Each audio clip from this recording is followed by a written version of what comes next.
I yelled at my wife. I was like, go get the damn remote. I need the remote right now. I don't care about dinner right now. Turn on the TV. I'm like, please don't be Kyle Hamilton. Please don't be Malik Willis. Please, I don't want to deal with this. Please, God, no. Every single team was like, excuse you? The Lions are trading up to number 12 overall? And they gave up what? Nothing? It's all good. Let's get into it. Obviously, the Lions, day 2, day 3 over Friday and Saturday. You got to digest everything over on Sunday. And here we are Monday morning. We get to talk about every single draft pick the Detroit Lions made. We'll go round by round. We'll start, Terry, of course. In the first round, number 2 overall, the Jacksonville Jaguars take Trayvon Walker. Aidan Hutchinson's on the board, along with Kayvon Thibodeau. Right. And supposedly Walker had an auto accident right before the draft. No way. Yeah. So I don't know how he is, but yeah. Interesting. I didn't know that. Well, the Detroit Lions end up taking Aidan Hutchinson over Kayvon Thibodeau, which I thought was interesting. Yeah, who was not in an auto accident. Yeah, I found that interesting too. But I think, you get two guys that are going to fit into this system. The Thibodeau, I don't know if he fits in with the line. I thought all that was baloney. But both guys are going to fit in. You got a local guy and high-end guy, high-energy guy. And that's exactly what Dan Campbell is. So maybe they just figured he would fit better with Dan Campbell. Absolutely. And they start, again, this is a guy, the hometown story. Everybody's feeling really good about it. What I would say about the Aidan Hutchinson pick is if you are naive enough to believe this guy is not a top 5 talent coming out of this draft, I'm not sure what to tell you. The Lions were able to take consensus, Terry. On most teams' boards, he was the number 1 player coming into this draft. Correct. Now, is it because it was a weaker draft? I don't care. What I know for a fact is that the Lions got one of the top 2 to 3 prospects on every GM's board, on every team, at number 2 overall. I think that's good value. And then, of course, Terry, they shock, I believe, the entire state of the NFL. Every single team was like, excuse you? The Lions are trading up to number 12 overall? And they gave up what? Nothing? You swapped first and second round picks, Terry. You gave up pick number 66 to move up 20 spots. 20 spots. Unheard of. The Vikings got finessed big time on the deal, and of course the Lions traded up and got what we all knew they needed, a wide receiver 1. DJ Chark, nice. Glad you signed him in free agency. Very cool. Can I be bad for a second, though? Go ahead. When they made the trade and before I knew who they were selected, I thought they were going to take Kyle Hamilton. Yeah, you know what? I'm not going to lie. I was having dinner, and all I heard was, oh, excuse me. Corey texted me first. So I knew like 2 minutes before the trade went down that there was a trade going down. Of course. And I yelled at my wife. I was like, go get the damn remote. I need the remote right now. I don't care about dinner right now. So she runs and gets me the remote. Turn on the TV. I'm like, please don't be Kyle Hamilton. Please don't be Malik Willis. Please, I don't want to deal with this. Please, God, no. They didn't just trade up all the way to 12 to get a goddamn safety. And then, of course, Brad Holmes treats me so well. And he drafts a wide receiver. A wide receiver this team needs. And not only that the team needs, Terry, there's a saying that speed kills. Mm-hmm. Boy, this team is pretty fast now. St. Brown, Jameson Williams, DeAndre Swift out of the backfield. A very good offensive line. A good tight end. This is going to be a team, I think, the offense will develop into a top, I would say, 18, 16 offense. I don't see them falling into the 20s this year. I think this is going to be a productive offense. I don't think they'll post up all the sexy yards. But what I tell you is I think they're going to be very efficient. And the Jameson Williams pick, CBS Sports gave it a B. I'd give it an A+.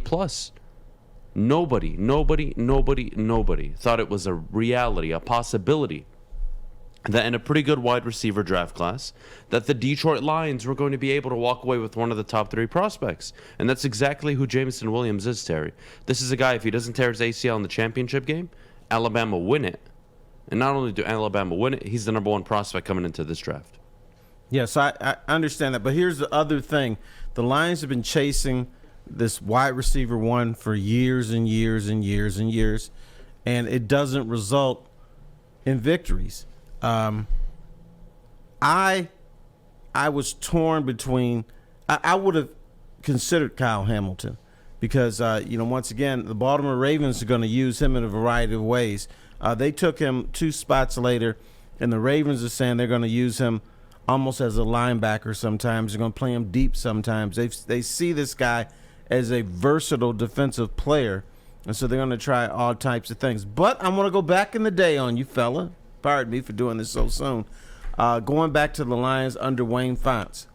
When they would lose games, the one thing he always said, I think we have a good team, we have good players, but we need playmakers. In the NFL, there's 2 types of players. There's players who are good.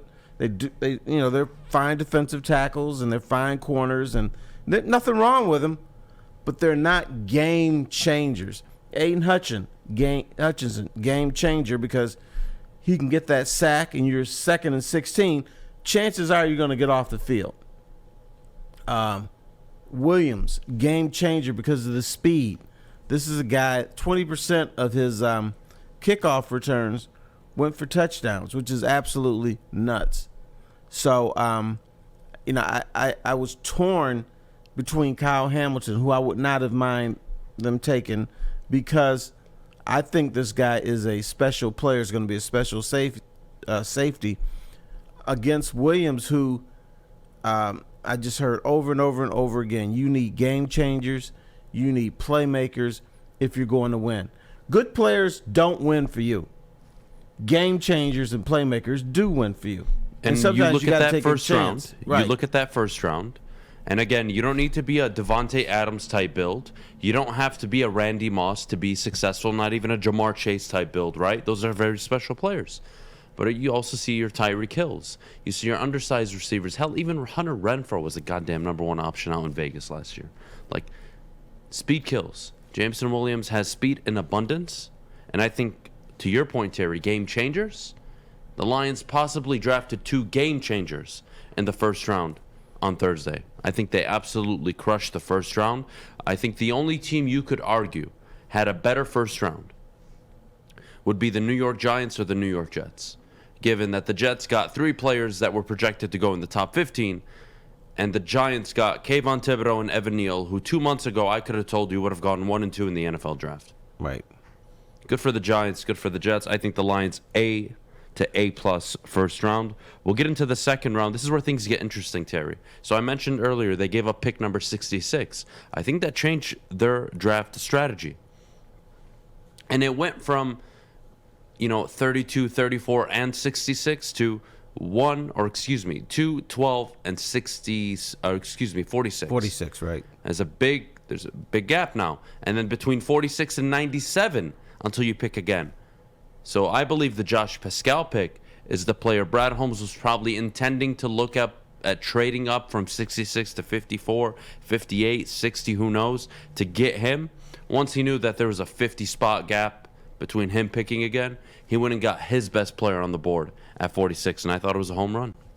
Yeah, and this is a guy that maybe people don't know much about, but if he can be first team all SEC at his position, he can play. That means he's beating out guys from Georgia and Alabama, Auburn. So, yeah, he can play. He's a guy that he's not very big, but he stands up well against offensive linemen. And, one thing that I've noticed about Brad Holmes, he likes to double up on people, especially on the defensive line, because people defensive linemen don't play every snap. They play 2-3 snaps, they go out, they sub out, then they come back in, because it's such a demanding position. So I think he's looking at, okay, hey, Aidan Hutchinson is my main guy, but he's not going to be in there 80 snaps a game. So I got to get somebody else that I trust that can still get to the quarterback when Hutchinson is down or he's on the sideline for those 2 or 3 plays. So I think it was smart for them to double down. And they got and doubled down on defensive tackle last year. Yep, and again, they doubled down at one of the most important positions, which is pass rusher, right? Get to the quarterback, and Paschal is an individual that can line up on the interior and on the edges. And that's very interesting. Again, Aleem McNeil, Levi, you have 2 interior linemen right now, but that doesn't mean Paschal won't be lining up on this at the same time as a Charles Harris and a Aidan Hutchinson. I expect a lot of rotation, and I think rotation's a good thing. You've seen gains out in Los Angeles along with Aaron Donald, Von Miller, the players they have, Lloyd, right? That is a rotation of players always consistently. So when Aaron Donald's on the sideline, they at least have somebody in there that you still have to account for. Right. So I like the idea of having depth on the interior line. I think it's great. And on what the happened edges, with Aaron Donald? It seemed like he always made a critical play in the last 7 to 8 minutes of a game. So he rests, and so when it's time to decide the game, I'm fresh. They absolutely paced him. What I would say on the Paschal draft pick is you're getting a guy that had the highest PFF grade coming out of the SEC. That includes Trayvon Walker. That includes a lot of damn good players that were selected at the edge position. It was a deep class. Everyone's pretty aware of it. What I will say is not only the highest PFF grade, Terry, a career 101 pressures in the SEC at Kentucky. And on top of that, Kentucky, who is more known for having a basketball program, let's be real here. They were, I believe they started the season 7-0, 6-0, and then they played Georgia, lost a tight, close game before Georgia blew away later on in that game, and they had a good season. It was a good season for Kentucky, and he was a big part of it. And Kentucky's no longer a joke in football. That defense wasn't a joke. That defense went toe-to-toe with a lot of good SEC football teams. So Josh Paschal, I think it's a very good pick. We'll move on to the 3rd round. This is where things get interesting. A guy that I thought would be available at 66, and they would take him obviously before all the draft talk, or excuse me, all the trade talk. Kirby Joseph at 97. This gets an A from CBS Sports, and I'll actually agree with him. It is an A, and I would give it an A. A ball-hawking safety, a safety that you can add into an interesting dynamic because you do have Tracy Walker, you do have Deshaun Elliott, but what I would say about Deshaun Elliott is there's a reason why the Detroit Lions were able to sign him, Terry. He's always hurt. He's never available. When he's on the field, he's one of the better top 12 safeties in the NFL based on his rating, his PFF grade. He's solid. He's a solid player, but he's never available. That's why you have him. And if you're going to bet your house on Deshaun Elliott playing 17 games, you're probably going to lose your home. Now, would it be nice if he played 17 games? Absolutely. That'd be nice. It's just not the reality of the NFL. It's a tough sport, physical sport. He plays a very physical position. Oh, did I mention he is a heavy-hitting safety? He's a heavy-hitting safety. That takes you out right there. That's you're going to be banged up all the time. Kirby Joseph, I think, brings a different dynamic. Again, Terry, they mentioned they were going to play a lot of 4-2-5. Hell, you could even see them going a 4-6-1, having one linebacker, bringing up Deshaun Elliott into the box, having Kirby Joseph on the back end. Like, this team has a lot of options. And what I took away from the draft was Aquara could be a linebacker now moving forward. They have options. They have pieces that they can rotate. This isn't a team that's just going to have 11 players. And if you look at all the good NFL teams, Terry, yeah, there's 11 people on the field. But there's 3 or 4 guys on the sideline that do make an impact on the field. When those 11 guys, especially the star ones, need a break. Those are the guys the Lions, I believe, are going after. I believe they possibly have. Kirby Joseph in the 3rd round, I think, is a home run. Absolutely AAA across the board. Safety out of Illinois. I believe 5 or 6 interceptions his last season in college. Yeah, and it looks like the Lions are going after athletes and speed.